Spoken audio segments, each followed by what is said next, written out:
What's going on, YouTube? Denver Comic Con has come to a close. Didn't do a final day 3 update, just gonna roll that into the general review of the convention, which is what you're watching. So day 3, sat in on a couple more panels. It was really relaxed. Let's start at the beginning. Day 1, decent amount of people, was kind of what I expected at Denver Comic Con. Sat in on a panel, got yelled at by feminists in that panel. It was about heroine's cup size does not define her power, or something to that effect. It was trolling a little bit the new third wave feminism stuff. But it was a good panel.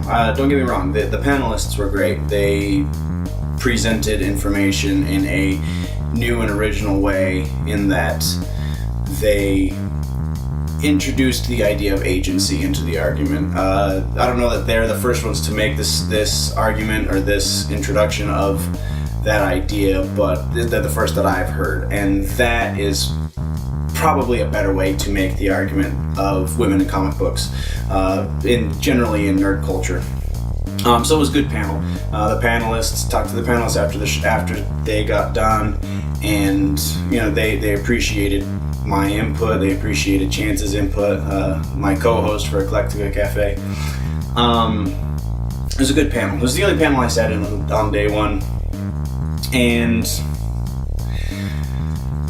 yeah, my one general complaint about this year's Denver Comic Con was I feel like the panels weren't as interesting on the whole as they could have been, as they have been in years past. Even they were, I don't know, they were missing something.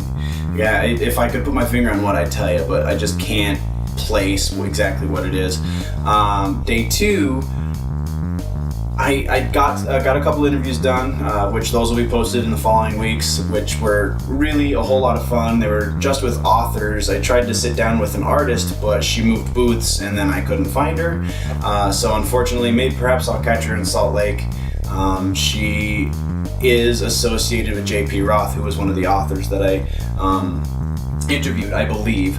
And so that I should be able to catch her in Salt Lake, because JP is based in LA and goes to a few conventions, and I would imagine Salt Lake would be one of those.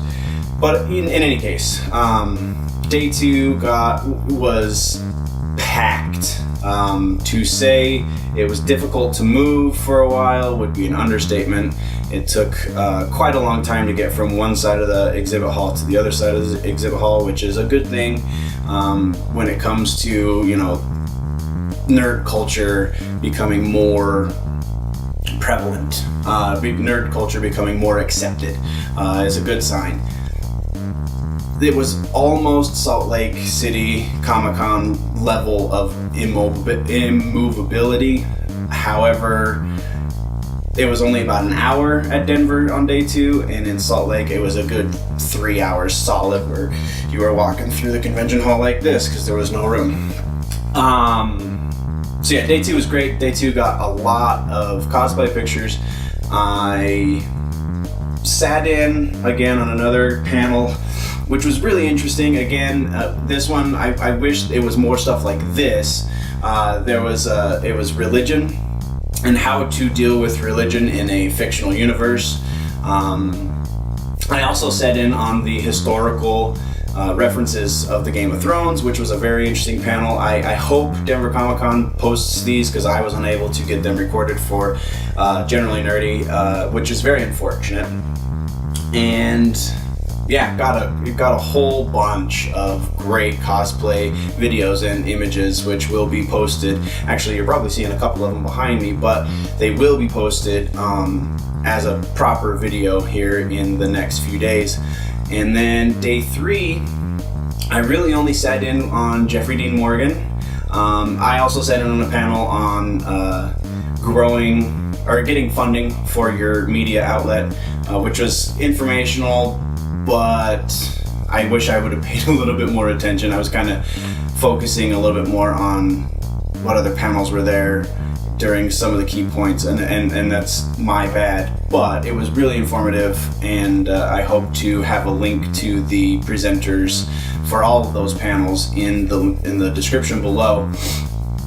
Jeffery Dean Morgan was fantastic, talking about a little bit about being in Supernatural, a whole lot about being Negan in Walking Dead, a little bit about Watchmen, and being Thomas Wayne in the new Zack Snyder DC Extended Universe.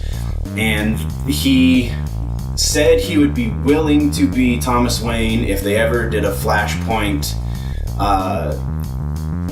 version of Batman. And that would be fantastic. There was no announcement of such things. It was just yeah, if that happened, that'd be cool. But no official, yeah, this is happening and I'm gonna do it. So day 3 was really relaxed. Like I said before, there was significantly less people there. There was a lot less cosplay. That was the first day that I personally dressed up in cosplay. I'd never done that at a con before, so it was kind of my kickoff. It was fun. I did a scorpion, which I felt pretty proud of. And just generally, it was a really great time, in spite of the fact that I feel like the overall essence of the panels this year was slightly lacking. And they let a couple of guys who do a local podcast, I'm not going to say their name, but they had a podcasting 101 panel. I did not go to it, so I can't talk to the quality of the panel itself, but I know the quality of the podcast that they do, and it's a little embarrassing. So it's kind of just whoever wants to come can do this, and there was very little screening, it seemed.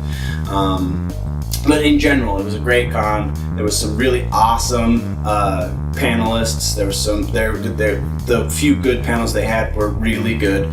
Stan Lee was there. Unfortunately, I did not get in. They turned a whole bunch of people away for Stan Lee's real quick panel.